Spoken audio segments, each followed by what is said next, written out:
Disclaimer. Video ini dibuat atas tujuan berkongsi ilmu semata-mata. Ia tidak dibuat untuk menghina atau menjatuhkan kredibiliti mana-mana pihak, organisasi atau jabatan.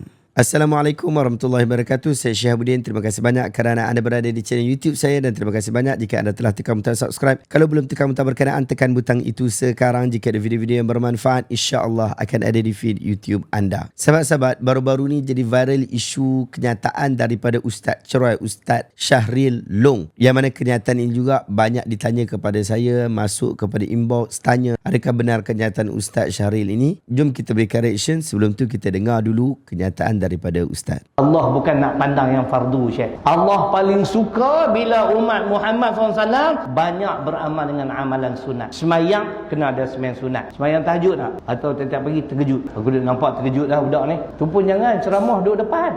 Wa minal laili fatahajjad bihi nafilatan lak asa ayyab'atsaka rabbuka maqaman mahmuda. Al-Isra surah ke-17 ayat 79. Dan sebahagian malam bangunlah kamu bertahajud sebagai nafilatan lak, sebagai ibadah tambahan buat diri kamu. Moga-moga Allah akan mengangkat kamu ke makam yang terpuji. Hak fardu dia tak pandang abang, hak sunat. Dia nak angkat kita ke makam terpuji. Mana kata dia pandang sunat? Yang ni hadis qudusi Imam Bukhari, wa ma yazalu abdi yataqarrabu ilayya bin nawafil hatta uhbahu. Dan senantiasa hamba-hambaku mendekatkan diri kepadaku dengan amalan-amalan sunat sehingga aku kasih kepada hamba-Ku tu. Alhamdulillah kita telah menonton kenyataan berkenaan dan ramai orang ragu-ragu dengan kenyataan ini. Tapi yang menariknya dalam video ni sangat jelas. Ayat yang pertama yang Ustaz Syahril Long sebut dan dia syarahkan dan dia sebut ini adalah sebagai tambahan saja. Ini adalah sebagai satu ibadah tambahan. Tapi saya tak faham juga macam mana dia boleh gunakan ayat Quran ini dalam surah Al-Isra ini sebagai hujah yang mengatakan bahawa Allah tak pandang pada fardu tapi Allah Taala pandang pada sunat. Dan daripada sudut hadis juga ada masalah kefahaman Ustaz Syahril Long berkaitan tentang hal ni. Sahabat, Ustaz Dr. Ruzaimi Ramli dia ada berikan pandangan berkaitan tentang hal ni. Jom kita tengok kenyataan beliau. Assalamualaikum warahmatullahi wabarakatuh.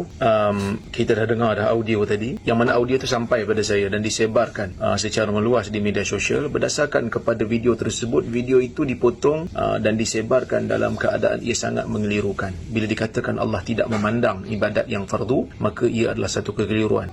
Seolah-olah macam dalam agama ni benda sunat lebih penting daripada benda fardu. Hadis yang dibaca oleh ustaz tu adalah hadis yang benar dan yang sahih. Tetapi di awal hadis tu ustaz tu tak nukil. Yang mana di awal hadis tu kalau dibaca, kalau dinukilkan jelas menunjukkan ibadat fardu lebih penting daripada ibadat sunat. Walaupun ibadat sunat itu penting, tak ada siapa yang menafikan ibadat sunat penting, tetapi ibadat fardu lebih penting daripada. Kerana Allah Azza wa Jalla di dalam hadis tersebut, dalam hadis qudsi tersebut menyatakan wa ma taqarraba ilayya 'abdi bi syai'in ahabba ilayya mimma aftaradtuhu alayhi wa ma yazalu 'abdi yataqarrabu ilayya bin nawafil hatta uhibbahu ila akhiril hadis. Hadis ini panjang, tetapi kalau dibaca daripada rangkap yang sebelum daripada apa yang ustaz itu nukilkan, yang YB itu nukilkan, maka kita akan dapati ibadat fardu sebenarnya lebih penting daripada ibadat sunat. Iaitu Allah Ta'ala berfirman, tidak ada seorang hamba yang ingin mendekatkan diri kepadaku dengan sesuatu yang lebih aku suka, melainkan dia mendekatkan diri kepadaku dengan perkara yang aku fardukan ke atasnya. Dan apabila seorang hamba itu sentiasa mendekatkan diri kepadaku dengan ibadat-ibadat sunat, sehinggalah aku menyayanginya, sehingga aku mencintainya. Maka di sini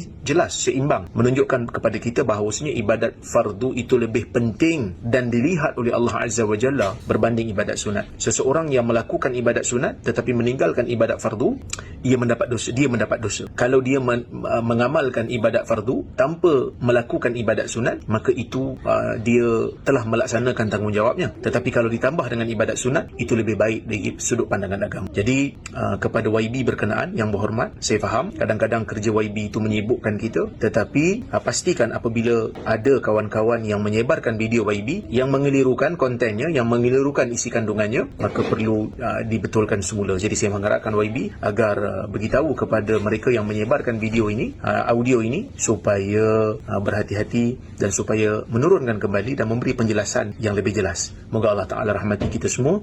Assalamualaikum warahmatullahi wabarakatuh.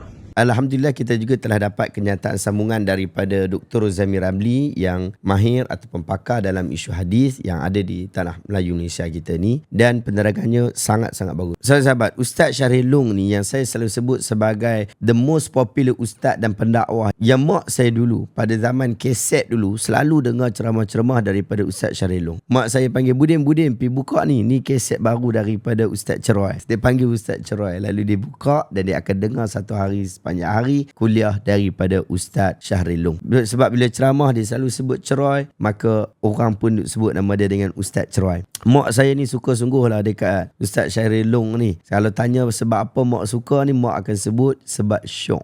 Dengar Ustaz Syahril Long ni katanya syok. Moga Allah Ta'ala memberikan kebaikan kepada Ustaz Syahril Long atas ilmu yang beliau sampaikan. Pun begitu, tanpa merendah-rendahkan beliau, saya juga mendapati kenyataan YB Dun Pantai Merdeka ini adalah salah dan tak betul. Boleh jadi ia disebut dengan sebab terlepas cakap, sabqul lisan, boleh jadi. Dan saya secara peribadi sangat-sangat berharap beliau memang terlepas cakap sahaja, bukan dia betul-betul nak cakap macam tu. Dan jika benar beliau terlepas cakap, sudah pasti ia adalah satu kesalahan yang tidak disengajakan. Cuma daripada satu sudut hati saya ada sedikit kebimbangan jika ia difahami seperti mana yang telah disebutkan oleh Dr. Rozami Ramli, iaitu Allah bukan nak pandang yang fardu, dia pandang yang sunat. Sedangkan hadis-hadis telah menyebutkan sebaliknya, Allah memang pandang yang fardu serta dia pandang juga yang sunat. Kalau tak buat yang fardu tetapi buat yang sunat, maka serupalah dengan pandangan Murji'ah yang dianggap sesat oleh seluruh ulama ahlu sunnah. Awak tak salat, awak tak puasa, awak tak bayar zakat, awak tak tutup aurat, tapi awak buat baik kepada mak dan ayah. Lalu awak anggap bahawa diri awak dah bagus dan telah mentaati perintah Tuhan. Ini salah. Walaupun awak tengok ada tok lebay yang tak pernah tinggal salat di masjid, tetapi dia selalu duk kutuk dan maki orang, bahkan fitnah dah jadi mainan mulut dia. Itu bukanlah alasan untuk mengatakan bahawa yang fardu tidak penting, tidak dipandang oleh Allah, tetapi Allah pandang yang sunat saja. Ini tak betul. Di dalam hadis Nabi SAW, dia dah sanggah terhadap hal ni, dan hadis itulah juga yang dibaca oleh Ustaz Syahril Long, Ustaz Ceroy ni, dan juga Dr. Rozami Ramli. Saya tolong bacakan kepada anda hadis ini secara lengkap. Hadis ini wujud dalam kitab Sahih Al-Bukhari, dan Sahih Bukhari itu telah diterjemahkan ke dalam bahasa Melayu Malaysia. Untuk hadis yang dibaca oleh Ustaz Syahril Long yang tidak lengkap dan Ustaz Dr. Rozami baca pada permulaannya juga, hadis itu berada pada jilid yang ke-6 pada nombor 6502. Kita tengok jilid ke-6 muka surat 6502. Hadis ini menyebutkan, Inna Allah Ta'ala qala, Man ada li waliyan faqad adhantuhu bil harbi wa ma taqarraba ilayya abdi bi syai'in ahabba ilayya mimma aftaradtuhu alayhi wa ma zala abdi yataqarrabu ilayya bin nawafil hatta ahbabtuhu wa fakuntu sam'ahu alladhi yasma'u bihi wa basarahu alladhi yubsiru bihi wa yadahu allati yabtushu biha wa rijlahu allati yamshi biha wa in sa'alani la u'tiyannahu ولئن استعاذني لأعيذنه وما ترددت عن شيء أنا فاعله ترددي عن نفس المؤمن يكره الموت وأنا أكره مساءته. Abu Hurairah meriwayatkan bahawa Rasulullah SAW bersabda, Allah berfirman, sesiapa yang memusuhi waliku lalu aku umumkan peperangan kepadanya, tiada sesuatu yang lebih aku cintai daripada yang telah aku wajibkan. Apabila hambaku terus mendekatkan diri kepadaku dengan amalan sunnah, maka aku mencintai dia. Apabila aku sudah mencintainya,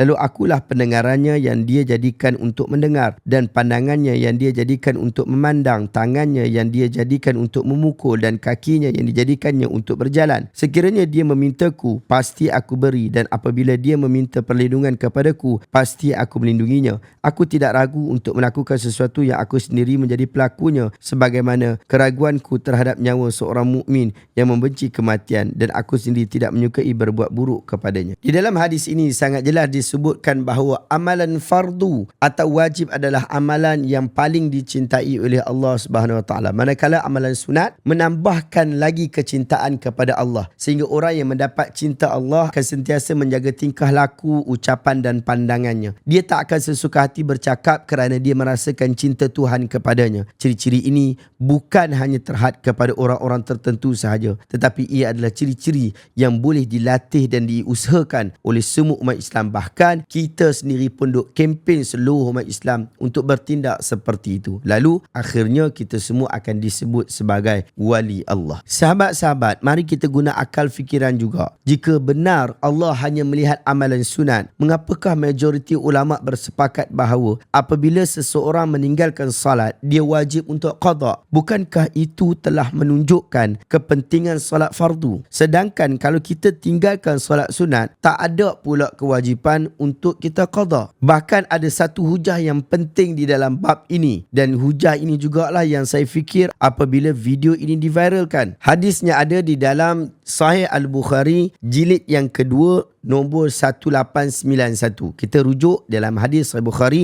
yang telah diterjemahkan dalam bahasa Melayu Malaysia ini. Di dalam hadis berkenaan disebutkan, bahasa Arabnya saya sebut di dalam bahasa Melayu, Talhah bin Ubaidillah meriwayatkan bahawa telah datang seorang Arab Badawi kepada Rasulullah SAW dalam keadaan kepalanya berdebu. Lalu berkata, wahai Rasulullah, khabarkan kepadaku apakah yang telah Allah wajibkan buatku tentang salat. Baginda menjawab, salat 5 kali kecuali apabila engkau mahu menambah dengan salat sunat. Dia bertanya lagi, lalu kabarkan kepada aku apakah yang telah Allah wajibkan buatku tentang puasa. Baginda menjawab, puasa di bulan Ramadan kecuali apabila kamu mahu menambah dengan yang puasa sunat. Dia bertanya lagi, lalu kabarkan kepada aku apakah yang telah Allah Ta'ala wajibkan buatku tentang zakat. Talha berkata bahawa Rasulullah SAW menjelaskan kepada orang itu tentang syariat-syariat Islam. Kemudian orang itu berkata, demi Tuhan yang telah memuliakan engkau, aku tidak akan mengerjakan yang sunnah sekalipun. Aku pun tidak akan mengurangkan satu pun daripada apa yang telah Allah wajibkan buatku. Kemudian Rasulullah SAW berkata, dia akan berjaya sekiranya dia jujur menepatinya, atau dia akan memasuki syurga sekiranya jujur menepatinya. Hadis berkenaan adalah hadis yang sahih riwayat Imam Al-Bukhari. Dengan maksud sahabat-sahabat, bukan kita tolak perkara sunat, kita anjurkan perkara sunat seperti mana ramai daripada kalangan ulama menganjurkannya. Bahkan perkara sunat ini adalah satu tuntutan juga. Cuma tuntutan itu tidak tegas, cuma ada tuntutan untuk melakukannya. Jadi kita suruh orang untuk melakukan perkara sunat, kita ajak orang untuk melakukan perkara sunat, tetapi kita kena faham disiplin agama dalam bab tu. Jangan disebabkan kita nak ajak orang untuk memperbanyakkan perkara sunat sehingga akhirnya kita menzalimi ilmu yang sepatutnya diberikan kepada orang awam, iaitu perkara fardu juga perlu dipentingkan dan perkara fardu juga amat dicintai oleh Allah SWT, sehingga sekiranya awak buat perkara fardu saja, awak tak buat perkara sunat pun, awak dijanjikan untuk masuk ke dalam syurga dan diangkat sebagai golongan yang berjaya. Wallahu ta'ala alam. Adakah anda merasakan video hari ini bermanfaat? Jika ada rasa video hari ini bermanfaat, tekan butang share, semoga orang lain juga mendapat manfaat yang sama. Buku Sahih Bukhari, jika anda mahu dapatkan, buku ini ada 7 jilid, semuanya dalam terjemahan bahasa Melayu Malaysia. Anda boleh tengok dekat link dekat bawah. Terima kasih banyak. Jumpa lagi dalam video reaction seterusnya. Assalamualaikum warahmatullahi wabarakatuh.